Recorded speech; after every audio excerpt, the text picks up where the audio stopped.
संयुक्तं नित्यं ध्यायन्ति योगिनः कामदं मोक्षदं चैव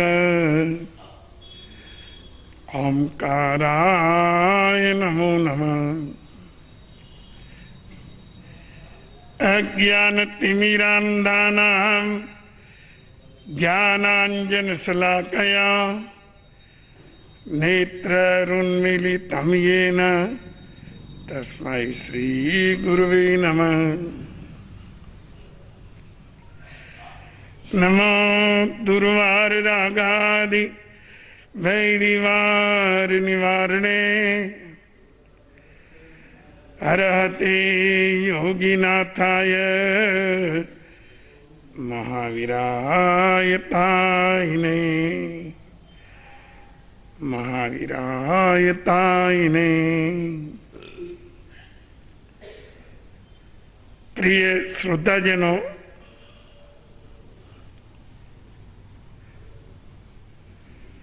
आप और हम जिस संसार में जी रहे हैं, याद रखिए यहां सब कुछ बदल रहा है, पर इसकी प्रतीति होना बहुत मुश्किल है। इसकी प्रतीति ज्ञानियों को ही होती है कि हम जो कल थे आज नहीं है। अपने यहां जो कुछ था बदल गया।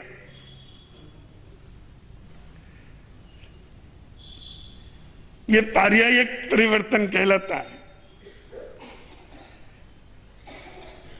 पर्याय का परिवर्तन हो जाना। पदार्थ के तीन धर्म हैं, द्रव्य, गुण और पर्याय। द्रव्य का अर्थ है वस्तु और गुण का अर्थ है सहभावी पर्याय।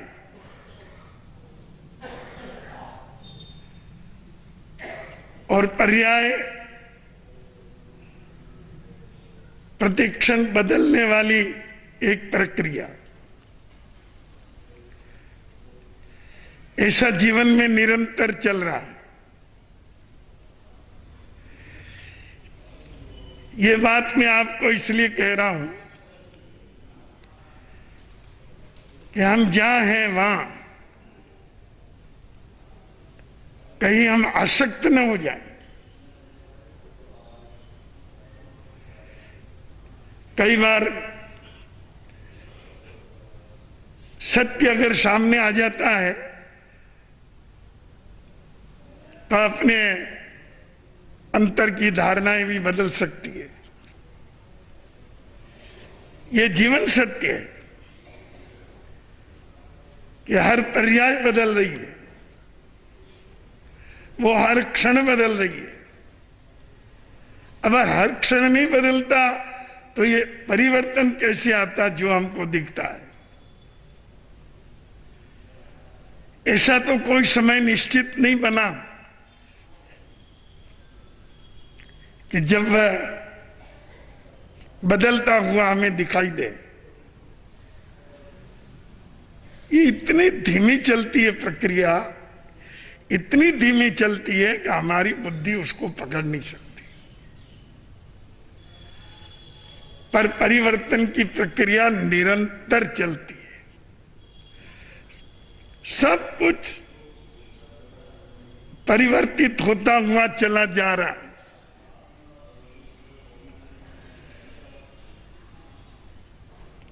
ये धारणा और ये सत्य अगर हम स्वीकार कर लेते हैं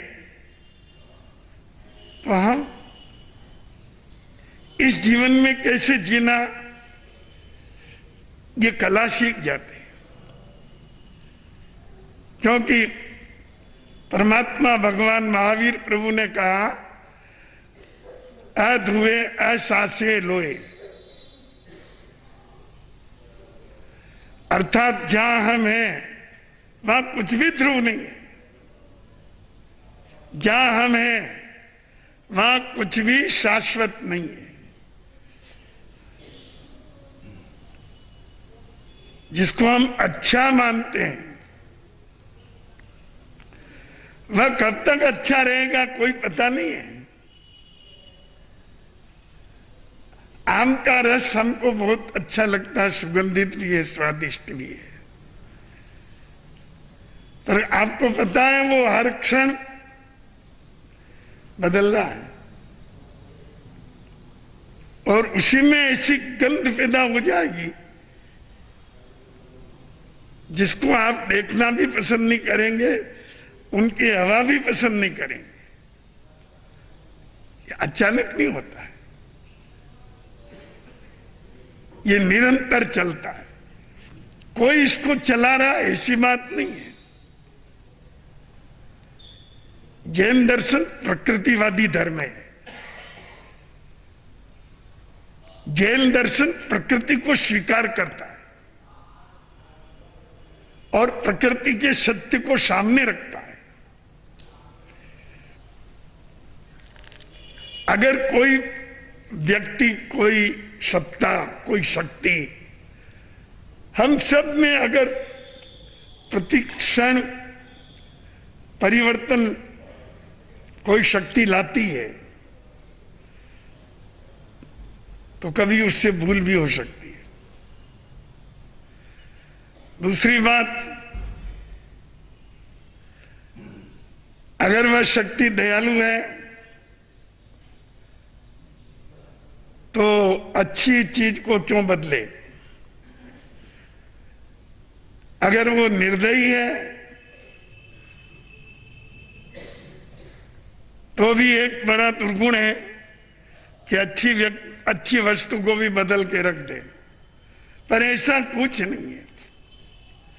उत्पाद, व्यय और द्रव्य, ये वस्तु के तीन धर्म थोड़ा समझने का प्रयास करना। उत्पाद नई पर्याय का उदय में आना, व्यय पूर्व पर्याय का क्षय होना,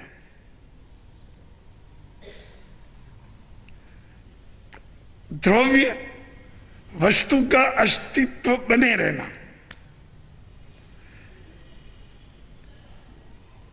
यह एक प्राकृतिक सत्य, हम चाहे स्वीकार करें न करें, यह निरंतर चल रहा है। कैसे समझा जाए? एक छोटे से उदाहरण से समझिए कि बहनों ने सोने का कंगन पहन रखा है और उसको ये चाह हुई कि मैं इसका नेकलेस बना लूं, तो स्वर्णकार को देकर के एक अच्छा सा नेकलेस बना लिया। जो चीज हाथों में शोभायमान होती थी वो अब गले में शोभायमान हो रही है। इसमें गया क्या, आया क्या, रहा क्या? गया बेंगल,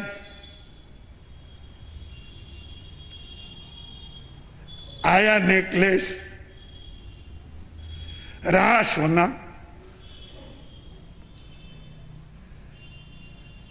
तुम्हारी चूड़ी चली गई और नेकलेस आ गया। एक पर्याय बदली, दूसरी पर्याय आ गई, पर सोना तो बना ही रहा ना। वो तुम्हारे हाथ में थे तो भी सोना था और गले में आया तो भी सोना ही है। इसको द्रव्य कहते हैं। द्रव्य मूल पदार्थ होता है, वो कभी बदलता नहीं है। ऐसे अपने जीवन में कुछ मूल पदार्थ हैं जिसमें एक पदार्थ का नाम है आत्मा और एक पदार्थ का नाम है अणु। अणु परमाणु, उसके अंदर चेतना शक्ति नहीं होती है, मटेरियल एक पदार्थ है, उसी में ये चलता रहता है। उत्पाद व्यय उत्पाद व्यय उत्पाद व्यय उसी में चलता है। वो कभी क्या बन जाता है, कभी क्या बन जाता है, कभी संगठित हो जाता है, कभी बिखर जाता है। ये एक प्राकृतिक प्रक्रिया है जिसको कोई बदल नहीं सकता। आज के वैज्ञानिक भी नहीं बदल सकते। जैन धर्म का दावा है, जैन शास्त्रों का ये सत्य है कि परिवर्तन को विश्व की कोई शक्ति नहीं बदल सकती। वह प्रक्रिया तो सिद्धों में भी चलती है। जहां पदार्थ है वहां परिवर्तन है। खदान से मिट्टी ली, कुम्हार ने घड़ा बनाया। आप खरीद करके लाए, बहनों ने पानी भरा। जो मिट्टी कभी खदान में दबी हुई थी बाहर आ गई, उसका घड़ा बन गया और सिर पर चढ़ गया, ऊंची जगह पे विराजमान हो गया। एक दिन घड़ा फूट गया, बाहर फेंक दिया। पहले बड़े बड़े टुकड़े थे, अब धीरे धीरे छोटे छोटे टुकड़े हो गए। किसी का पांव लगा, किसी की ठोकर लगी, टुकड़े टूटते टूटते कभी कोई वजनदार वस्तु ऊपर निकले तो मिट्टी बन गई। मिट्टी ध्रुव है।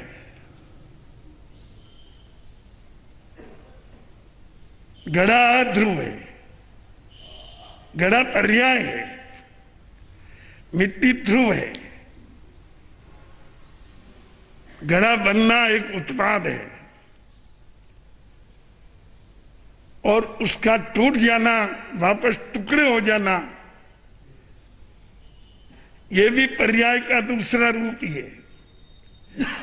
इसमें घड़े का व्यय है पर किसी टुकड़े का उत्पाद है। ऐसे आप आगे से आगे उत्पाद और व्यय को समझते हुए चले जाइए और द्रव्य का अस्तित्व, मिट्टी सब जगह बनी रहेगी, चाहे वो खदान में हो, चाहे कुंभकार के हाथ में हो, चाहे घड़े के रूप में आपके पास हो, चाहे टुकड़े के रूप में रास्ते में हो, कहीं हो, मिट्टी बनी की बनी है। क्योंकि ये ध्रुव है, उसको कोई बदल नहीं सकता। तो मौलिक पदार्थ कभी बदलता नहीं है पर उसमें पर्याय बदलते हैं। ये बात जानना क्यों जरूरी है? इसलिए जरूरी है कि आप और हम जहां जी रहे हैं वहां भी हम एक पर्याय में जी रहे हैं। ये एक ऐसी पर्याय है जिसको मनुष्य जीवन की पर्याय कह सकते हैं। ये पर्याय कभी भी बदल के बदलती है, बदल ही रही है, हर क्षण बदल रही है। आप जिसको उम्र का बढ़ना कहते हो, असल में वो घटना ही है। कोई 5 वर्ष का हो गया तो जितना आयुष्य बंध वो लेकर के आया, उसमें से 5 वर्ष कम हो गए। वो खोया, कुछ पाया नहीं, तो बड़ा हुआ छोटा हो गया। जहां आप कहते हो 5 वर्ष बड़ा हो गया, पर सत्पुरुषों की भाषा में देखो तो वो छोटा हो गया। अब 5 वर्ष कम जिएगा। आप और हम सब कम जीने वाले हैं क्योंकि बहुत कुछ हम जी चुके। तो ये परिवर्तन की प्रक्रिया को समझने से एक बात समझ में आ जाती है। ये विज्ञान समझना इसलिए जरूरी है कि हम कहीं यहां फंस न जाएं। ये संसार फसावट का सौदा है। कदम कदम पर आसक्ति है। अपने धन में, अपने आभूषण में, अपने कपड़े में, अपने शरीर में, अपने परिवार में जिस तरह से रहना चाहिए हम उस तरह से नहीं रहकर आसक्त होकर के रह रहे हैं कि ये मेरा है। ये आसक्ति कष्टदायक है, बाकी रहने की कोई तकलीफ नहीं है। रहने में तो रहिए ना आप। आयुष्य मिला है, मनुष्य जीवन मिला है तो जीना ही है और कर्तव्य पूर्ति के साथ जीना है, अच्छी तरह से जीना है और आसक्ति मुक्त होकर के जीना है। मानना तो ये पड़ेगा कि मैं भी यहां एक मेहमान ही हूं। ये मत समझना चौमासा उठने के बाद साधु जी विहार करेंगे। तुम भी कभी न कभी उदयपुर से विहार करने वाले हो।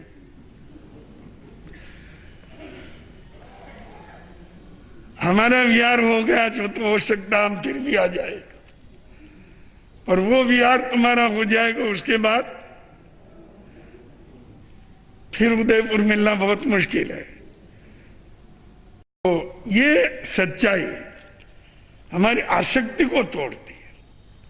हम क्षण क्षण में राग द्वेष करते हैं, क्षण क्षण में मेरा तेरा करते हैं, स्वभाव ओछा बन जाता है इससे। और अगर आसक्ति नहीं होती है तो व्यक्ति बहुत शांति से जीता है, कर्तव्य की पूर्ति करते हुए जीता है। औरों की सेवा करे न करे पर अपने दायित्व का निर्वाह तो अच्छी तरह से कर लेगा। तो उसके जीवन की यही एक सफलता समझ लेनी चाहिए कि मनुष्य जीवन का पर्याय सफल हो गया। बंधुओं, एक राजा और महामंत्री दोनों कहीं जा रहे थे। ज्ञाता सूत्र में परमात्मा भगवान महावीर ने एक रूपक दिया, एक घटित घटना दी। दोनों जब कहीं निकल रहे थे नगर के बाहर तो अक्सर देखा जाता है पुराने पुराने नगरों में नगर के बाहर खाई पाई जाती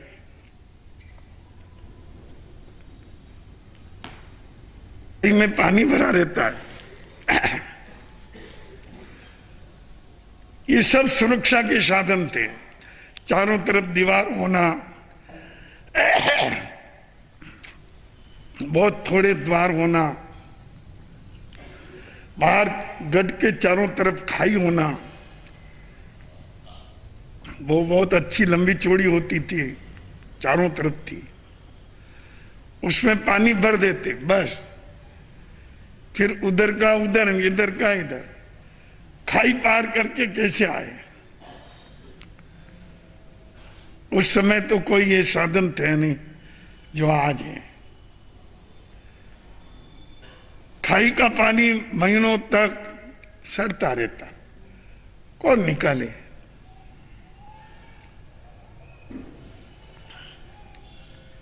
जो ही राजा और मंत्री वहां गए तो वहां से पानी की बड़ी दुर्गंध उड़ रही थी। तो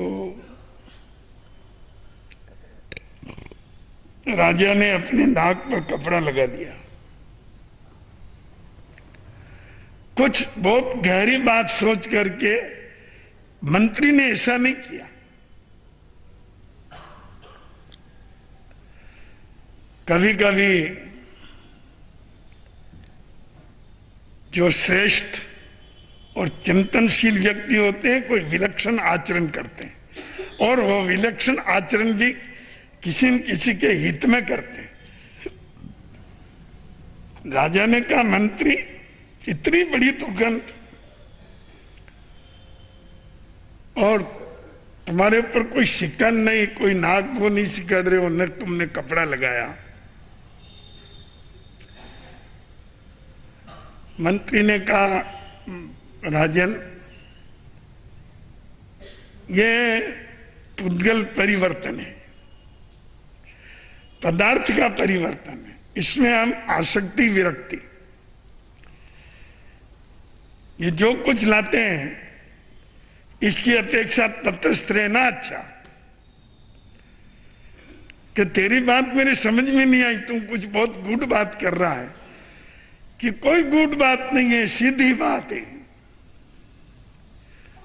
वस्तु परिवर्तनशील है, ये चलता ही है।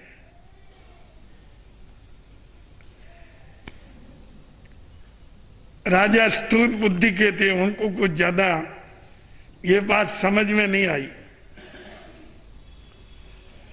मंत्री समझ गया जो मैं इनको बताना चाहता हूं, अभी समझ में नहीं आई इनके। अपने अपने स्थान पर चले गए। एक दिन मंत्री ने एक योजना बनाई, उस खाई का गंदा पानी 5-7 घड़े भर के मंगवाए और अपने स्थान पर कुछ और घड़े इस तरह से स्थापित किए, एक में किसी में रेत भरा, किसी में राख भरी, किसी में रेत भरा, किसी में राख भरी, ऊपर से नीचे तक राख और रेत से भरे हुए घड़े हैं और ऊपर पानी डाला जा रहा है, नीचे एक शुद्ध स्वच्छ पात्र रख दिया गया। पानी एक एक बूंद करके टपकता हुआ नीचे जाता है, नीचे से नीचे, नीचे से और नीचे, और जब वो शुद्ध पात्र में आ गया तब तो पूरा ही फिल्टर हो गया।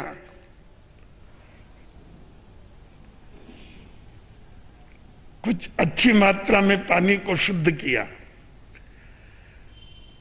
मंत्री ने वही पानी एक लोटा भर करके राजा को भेजा। नौकर को कहा, राजा को कहना ये आप भोजन के बाद जो 2 घूंट पानी लेने, ये लेने। जाके दिया, भाई मंत्री ने भेजा है, तो राजा ने कहा ठीक है।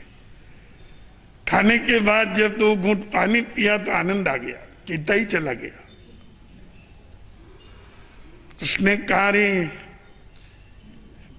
उस नौकर को कि ये पानी मंत्री ने भेजा, कहा वो इतना बढ़िया पानी पीता है, किस कुएं का पानी है, अब हमारे भी वहीं से आएगा पानी, जहां से ये पानी आया, इतना मीठा, स्वादिष्ट, शुद्ध।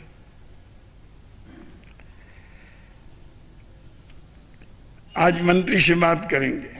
राज्यसभा में कहा, मंत्री जी तुम्हारे पानी किस कुएं से आता है? आज तुमने भेजा, हमने किया, आनंद विभोर हो गए, बस अब हम भी उसी कुएं का पानी पिएंगे। मंत्री ने कहा, महाराज वह कुआं यदि मैं आपको बता देता हूं तो शायद आपको अच्छा न लगे। कि नहीं नहीं बता, इतना शुद्ध, इतना बढ़िया मीठा पानी तुम कैसे नहीं बताएगा, आखिर है तो मेरा मंत्री, बताना। उसने कहा, महाराज ये पानी उस खाई का है। नगर के बाहर अपन निकल रहे थे और आप नाक बोड़ रहे थे, मुंह पे कपड़ा लगा रहे थे, नाक पर कपड़ा लगा रहे थे, ये पानी उसी खाई का है, उस खाई का ही पानी। हाँ, इतना दुर्गंध भरा पानी, गंदा, इतना शुद्ध कैसे हो गया? उसने कहा, महाराज मैंने उस समय एक बात कही थी आपको कि एक पदार्थ का परिवर्तन है जिसमें कुछ भी ध्रुव नहीं होता है, न उसमें सुगंध ध्रुव होती है न दुर्गंध ध्रुव होती है। ये परिवर्तन है और परिवर्तन इस संसार का धर्म है। आप और हम संसार की कोई ताकत इसको बदल नहीं सकते। उस पानी का पर्याय बदल गया, मीठा हो गया, सुगंधित हो गया। तो बंधुओं, राजा ने कहा, मंत्री उस दिन तो यही समझा रहा था कि आपको यही समझाने के लिए मैंने नाक पर कपड़ा नहीं लगाया। मैं भी मानव हूं, दुर्गंध तो मुझे भी आ रही थी, पर आपको कुछ जीवन का सत्य समझाना था। इसलिए मैंने ठीक मौका देख करके मैंने कहा कि सब कुछ परिवर्तनशील है, इसलिए इसमें कहीं आसक्ति विरक्ति का प्रश्न नहीं। तो क्या अपना जीवन भी, हाँ, उसी लाइन में, ये राजमहल, ये धन दौलत संपत्ति सब उसी लाइन में, और आप सब बैठे हो वो भी उसी लाइन में। आप कोई अपनी कक्षा अलग मत करना। ये बात समझ में आने के बाद आसक्ति टूटती है। हम सही माने में जागृत रहते हैं, नहीं तो अंधे हो जाते हैं। कोई किसमें अंधा है, कोई किसमें अंधा है, कोई धन में अंधा है, कोई परिवार में अंधा है, कोई भोग विलासों में ही अंधा है। तो अंधों की कमी नहीं है, केवल आंखों से नहीं दिखना ही अंधे नहीं है।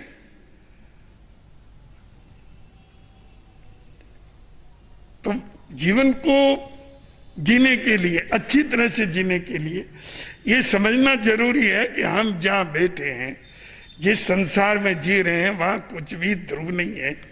ये सब कुछ बदल रहा है। हमें इस सत्य को स्वीकार करके मेहमान की तरह उत्तम से उत्तम श्रेष्ठ कार्य करके, साधना करके, सेवा करके, और जितना मंगल हो सके उतनी मंगल की साधना करके हमें ये मानव जीवन पूरा करना है। आज के प्रवचन का यही सार है, आत्मसात करें, आनंद ही आनंद।